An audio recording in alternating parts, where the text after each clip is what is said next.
Happy Monday, everyone. I say that every week, and it's never very exciting. That's a Monday. Excited to see you all again. Today, we are going to be talking about social enrichment. So, this was a bit of a new one to me. I didn't know that there were so many types of enrichment when I started to do the blogs for Barb. So, I think it's pretty fun to kind of talk about and get some different ideas on what to do. So, if you're here, drop a comment below, say hi. If you have any questions, let me know. Definitely be happy to talk to you. So I'll just start by introducing myself. I'm Emma. I am a certified dog training professional and also an enrichment consultant here at Pet Subscription Boxes. So I've been really enjoying my time here because I get to help choose the products for the boxes and get to use kind of my expertise on dogs and all that to help bring you guys the best value in your boxes. So that's been really exciting. All right, without further ado, we will jump right in. So, social enrichment seems pretty self-explanatory. Thousands and thousands of years ago, dogs pretty much decided that they wanted to hang out with us for the benefit of the food and such, and we kept them around because they're soft, snuggly, and cute. And so it seems pretty obvious that social enrichment would be something that's important to cats and dogs. Cats sometimes maybe less, they can be a little bit more temperamental, but it's important for them to have those kinds of connections and having them around and being social. So a couple things I would like to talk about regarding that are, you may be like, well, my pet doesn't really like other people. It doesn't really like other animals. I just kind of want you to think about yourself, whether you're introverted or extroverted, and how that kind of applies to your daily life. So I myself would consider myself an introvert. I get so exhausted being around people that I just need time to chill. But that doesn't mean I don't need to see people, right? So during quarantine or whatever, it was just like, oh my gosh, I need to talk to another person. And so your animal can kind of be the same way, right? Like they need to see something else. They need to experience something else. They need to talk to someone else, right? So just kind of getting an idea of, yeah, your pet may not like to meet every single person that they see. They may not like to meet every other dog or cat that they see. But it's really important to still add that bit of kind of that added into their repertoire. So something I was kind of thinking about while preparing for this was early social enrichment. And so when I was kind of thinking about this, I was thinking that most trainers and other people would consider that socialization. So what I really would like to do is if we could just kind of scrap that word socialization, because it comes with kind of negative connotations or unrealistic ideas as to what it is. And if we could start calling it social enrichment, right? So social enrichment, it means, yes, seeing and experiencing.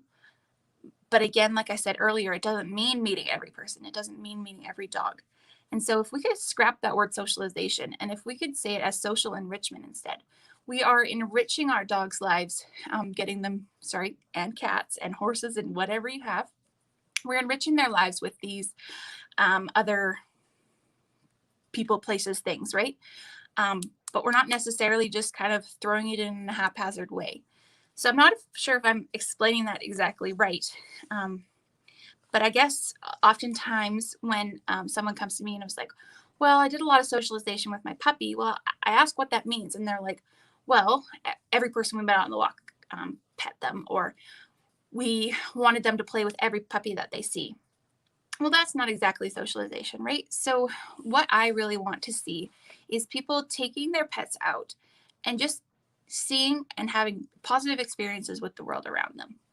So I'm kind of taking a bit of a tangent into like the training side of it.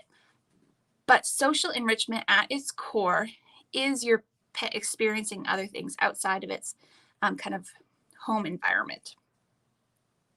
So that being said, the way your pet will get probably the most enjoyable with its social enrichment is by starting that early. So with your teeny tiny puppy or kitten, getting them used to seeing other people. The people don't have to come over and pet them, but just seeing them and being like, yeah, that's okay. They can chill and walk by. Seeing another dog, cat, horse, chicken, guinea pigs, like anything. Like they don't necessarily have to be head on, nose to nose, playing with each other. We don't expect our children to do that, right? We just expect them to be okay, to be calm and safe around other animals and people, right? So that's why I really want to kind of take that socialization word and just scrap it and talk about it as social enrichment. We are enriching these pets' lives by adding in different elements that they may not see every day, just so that they can feel calm, comfortable, and enriched by these things rather than stressed out or fearful, because they're kind of a little bit used to it, right? They're like, oh, that's a new thing, but that's okay. New things are cool. New things mean treats. New things mean playing with my owner. So that's just something I really wanted to emphasize on. So again, adding that social enrichment in early is going to make it a little bit easier later in that pet's life, because they have had all these experiences and they can be like, oh yeah, it's okay. And so further on, you won't have maybe some traumatic experiences or it being as frustrating for you or your pet. So like with any enrichment, we want it to be fun. We want it to add value and enjoyment and even de-stressing for the animal. Whereas maybe a pet that didn't see a whole lot of stuff when it was younger, you take it out to a new place that's just overwhelming. It's scared, it's barking and lunging. It just can't handle seeing that many new things. That's not social enrichment. That is just stressing the dog or cat. I'm sorry, as you know, I'm a dog person. That's just stressing them out. It's adding unnecessary anxiety to the situation. And so what we want to do when adding social is we want to keep in mind what our pets are comfortable with and try to add in different things that will kind of help keep them a little bit enriched. So we want them to still be letting out those natural instincts and behaviors, seeing new stuff, but not sending them over the edge where they feel anxious and it's putting them into a not fun head zone. So I just wrote down a couple of things that would be kind of falling under the classification of social enrichment. And I'll just kind of talk briefly about each one. So a walking group. So sometimes in the summer, people will do group walks with their dogs. And that's a great thing to do. So if your dog is comfortable with other dogs and people, it's a wonderful thing to do. So your dog gets to see other people, see other dogs, but it also is not really encountering those other animals. It's just seeing it. And we'll probably be getting a high rate of reinforcement from you because you are on the walk with your dog. So, I mean, there might be cat walking groups. I have no idea. So if you could just kind of keep that in mind as you and your pet are doing this thing together. It's not about them kind of socializing themselves where just seeing that or being around that is enough. You guys are doing this walk together. You're getting to see all these different kinds of breeds, sizes, fluffy, smooth coated, all these different things. And then the people too, right? So you have that added of people, dogs, as well as a new environment. So letting your dog sniff on that time. You know, it doesn't always have to be a really structured walk where your dog pays attention to you the whole time. I really like to tell my clients that remembering who the walk is for, right? So if we're going out to exercise our dog to make them happier, a happy walk for a dog is going to be when they get to sniff and pee on the things that they want to, not necessarily that walk from point A to point B in a nice, beautiful, loose leash manner. That's more for us. So I really like to tell people, you know, like you can do like a minute of a walk and then give your pet 20 to 30 seconds of a sniff. Then you can walk some more. Of course, you can build up that time while they're of the walking just together and give them less time to sniff or whatever. But you just really want to remember who it's for. Doggy daycare is another type of social enrichment. So it's getting them out of the house when they would normally just kind of be sitting at home if you were at work. Of course, this isn't appropriate for all dogs. It wouldn't be appropriate for my dog. He doesn't like that kind of thing. He's fine seeing other dogs, but he doesn't like to play with them. And so that's fine. Just because I say all these things doesn't mean you need to do them all. So doggy daycare can be really great for that outgoing dog that just loves to play with other dogs. And so then it's a safe and controlled environment. Of course, if you're going somewhere reputable, so make sure you do your research on that. Totally, again, side note. Yeah, so doggy daycare, a training class. So this is another one just like the walking group where your pet is around all these other different sights, smells, dogs, people. but they're engaged with you. They're focused on you. So you're still making that connection with your animal while they still get to see the other stuff around them. The dog park, again, a little bit like the doggy daycare. I would just exercise caution with this, right? Most doggy daycares have like a screening process where they know exactly who's coming into their class, if they'll be a good fit, whereas the dog park might not have that kind of things as much. So you never know who's going to be there. So just exercise caution with that. Alternatively, going to the dog park doesn't mean that your dog has to go in and play with everyone. You can just sit outside and practice any of the skills you had learned in a previous class, or let your dog just kind of sniff around the outside while seeing those other dogs play. Again, wanting to exercise caution. Some dogs can get boundary frustration with some dogs being on one side of the fence while the other on leash, blah, blah, blah. So if you don't feel readily comfortable with that, maybe not an option for you, or I would reach out to a pet training professional and see if that's something you guys can kind of work on, of just getting your pet to be okay with, yep, those guys are over there doing their thing. I can just sit and watch. A pet sitter. So this is what I mentioned in my blog. Again, not as feasible with COVID, having just kind of random people, but a person coming into your house. You might still be working from home. I'm not really sure what your situation is, but a pet sitter on your weekend away can be awesome because your pet gets to stay home in their environment if they're not super comfortable of having that kind of social enrichment of leaving and going to a new place. You know, they might be more comfortable staying at home. And so having a different person come in and stay with them might just be fabulous to, you know, they'll be seeing a different person. That person will kind of have a different way of doing things. Maybe they'll walk them a little bit differently. So that's just really enriching. Or having that pet sitter or dog walker come in, you know, at noontime while you're at work, just to give them a little bit of a social interaction, right? A little play session, a little bit of scratches, a couple treats, just anything to kind of break up that day and for them to get to experience that social interaction that they really crave. I think that's one that's often overlooked with cats. But if your cat is super social, that definitely might be something you want to look into. Another one for cats is a catio.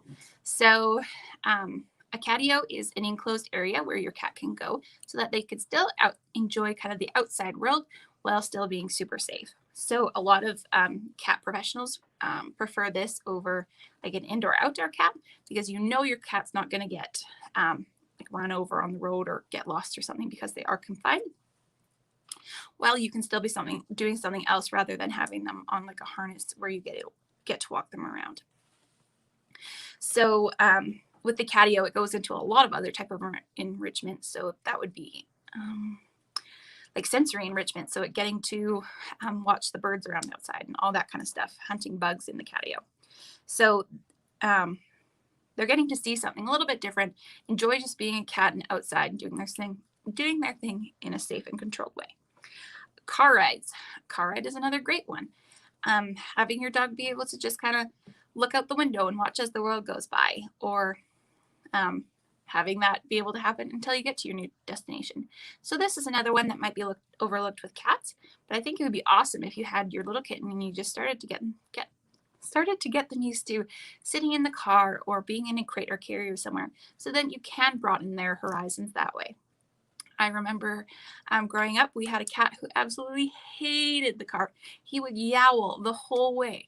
My parents said when I was little that they moved from somewhere about 7 or 8 hours away from where we are now, and she said like the cat screamed like the entire time. So if you could have a cat that actually enjoyed being in the vehicle, that could open up so many doors. Again, another one that's maybe not as feasible with COVID is trips to the pet store. Let your pet pick out a favorite toy or treat. They could say hi to the people that are working at the store. They just get to see the other people that are in the store. It's a whole different place of scenery, smells. Like, can you imagine the smells in there? I can't even tell you how many times I've gone in and seen a dog lifting its leg on something because there was a certain smell in there. So it may be overwhelming for some dogs. So again, take into consideration the pet you have in front of you. I don't really know what else to say about social enrichment other than I think it's one that most of us do inadvertently. So taking your dog on a walk is social enrichment. And so you may not totally realize that you were doing it, but totally keep it up. See if you, how you can broaden your horizons and what different things you can add to your pet's life. So having your neighbor toss a couple treats at them from behind the fence, just anything that makes them feel a little bit more connected, in touch. My dog wants everyone to look at him and oogle him, but they don't really want them to touch him. So again, like we've talked about before, I think I mostly talk about it in my blog, but the best thing you can do for your pet is getting to know your pet, not pets. So I could go all day spouting about what the majority of pets like, but that doesn't do anything for your pet. You need to know them and what they like and set them up for joy and success. So I'm just going to reiterate that of enrichment is joy. It's not stressful. It's letting out those natural instincts. So if your pet really does like, to meet people, then that's natural and joyful. Whereas my dog gets a little bit stressed out when people are petting him. And so that's okay. I can just have them talk at him and give him a couple treats. So remember, engage, enrich, enjoy, and we'll see you next week when we talk about, I believe it is cognitive enrichment, but I could be wrong. All right, talk to you guys later.